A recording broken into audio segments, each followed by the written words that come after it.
Hey ladies and gentlemen, IrishMedic20 here again on YouTube. So figured I'd do a little bit more research, and I actually came across a book of mine that I got from Animal Planet, one of the few books I own on pit bulls, because I wanted to do a bit of research and sort of learn how to train my pit bull better, or sort of become, rather, let me rephrase that, become a better pit bull friend, become a better pit bull owner, and sort of dispel these crude rumors that these dogs are harsh. So, I was leafing through this book here, and you'll have to excuse me if I look down because I'm just sort of trying to find the bits and pieces I was looking for. Figured I'd read to you a bit of an excerpt from this book here about the pit bull and how it came to be.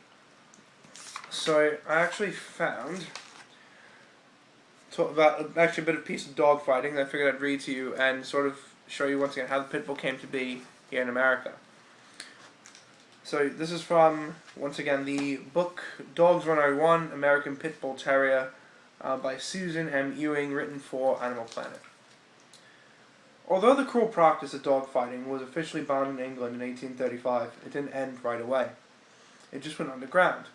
Many pit bull terrier fighting dogs were imported into the United States. One of these importers was John P. Colby. Colby imported Irish stock. History indicates that he fought his dogs, but he also popularized them with the general public. And he was the one of the first to work at maintaining the American Pit Bull Terrier as a specific breed in the United States. He kept meticulous breeding records and worked to get the breed accepted by the AKC, which is the American Kennel Club. In 1936, the American Kennel Club did accept the breed, but changed the name to create some distance from the fighting pits. So this is where it's cut off from this. This is the pit bull, or the Amstaff, which is the American Staffordshire difference. So going back to this, we reads, in 1936, the American Kennel Club did accept the breed, but changed the name to create some distance from the dog of the fighting pits. Thus, the American Staffordshire Terrier Amstaff was born. One of Colby's dogs, Primo, was the model for the new AKC breed standard for the Amstaff. The UKC recognized the American Pit Bull Terrier in 1898, and the first dog so registered, Bennett's Ring, belonged to UKC founder C.Z. Bennett. The AKC has never recognized the American Pit Bull Terrier. For many years, those with an AKC registered American Staffordshire Terrier could also register the dog with the UKC as an American Pit Bull Terrier, but that practice has now ceased. The APBT and Amstaff are genetically identical and started out as one and the same breed. Now, I do believe that somewhere in here it talks about how the pit bull came to be and its fighting pit. So if you'll just give me a second to find that. Let's see. Just give me one moment.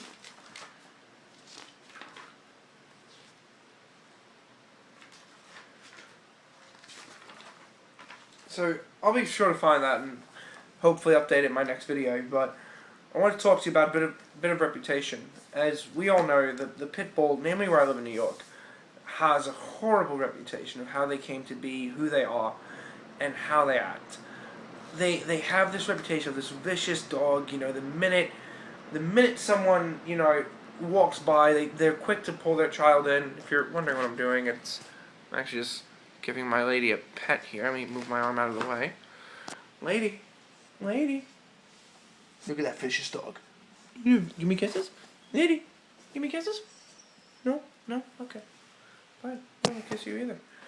Well, either way, let me just readjust this here. So, what we've actually seen is that, once again, they have this horrible reputation of being vicious, angry, and violent dogs.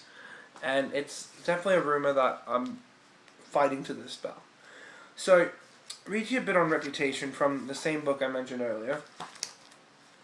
It says here, the reality is that you'll be facing many problems just by owning an American Pit Bull Terrier. Breed-specific legislation, banning the breed is increasing in many areas and can create many problems for a Pit Bull owner. I'm not sure if you guys remember Lennox the Pit Bull, but look up Lennox from Belfast, Ireland, regarding how and why it was put down. So I think it's a story that is definitely a bit compelling. Ownership of the breed may restrict where you can live. Not just what house, but also what city, and maybe even what state. Once you found a place to live, you may not be able to get homeowners insurance just because of your canine companion. Some municipalities have special regulations regarding the type of fencing you must have around your yard if you own a, and this is disgusting enough, quote unquote, Pitbull type dog. You may be required to always have a muzzle on your dog when you are off your own property. Don't ignore these laws. Obey them. And then do your part to help change things. Be a responsible owner and work hard to change public perception by example. Train and socialize your dog. Your well-trained American Pitbull Terrier who makes visits to nursing homes as a therapy dog can make a big difference in people's attitudes. So, another piece I wanted to read here, just to sort of dispel anything.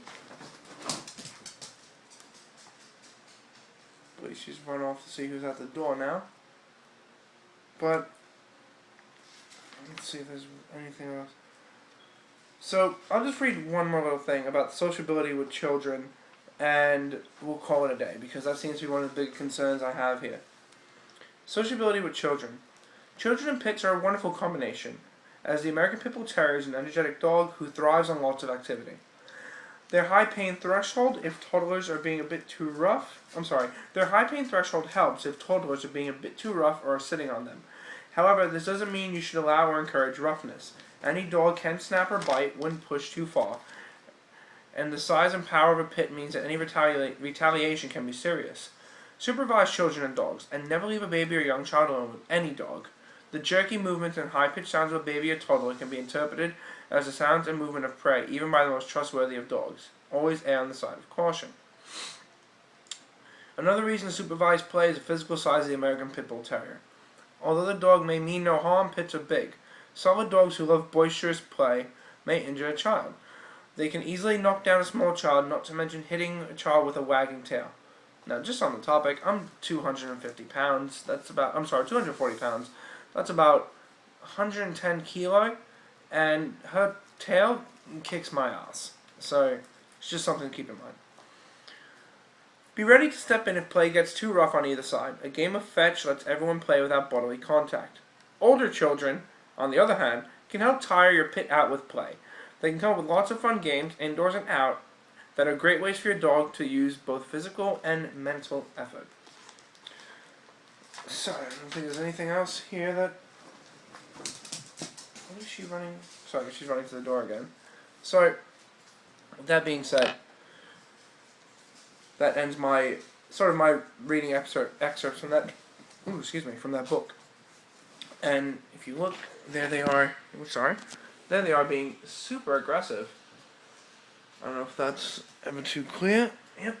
But either way, once again, the American Pitbull Terrier is an amazing companion dog, has a very loving temperament, and the only thing possibly that would ever be dangerous about it is how eager they are to come see you when you come to the door.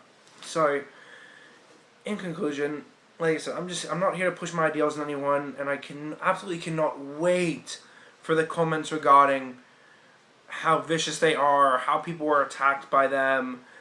I'm waiting for it. I'm just so excited. However, if someone wants to humor me or challenge me or at least chat from an educational standpoint, as opposed to the crap you see, from half the other YouTube commenters, I'm definitely more than happy to hear it. So, once again, I'm IrishMedic20 here on YouTube, trying to raise some Pitbull awareness, and I hope you guys have a good one.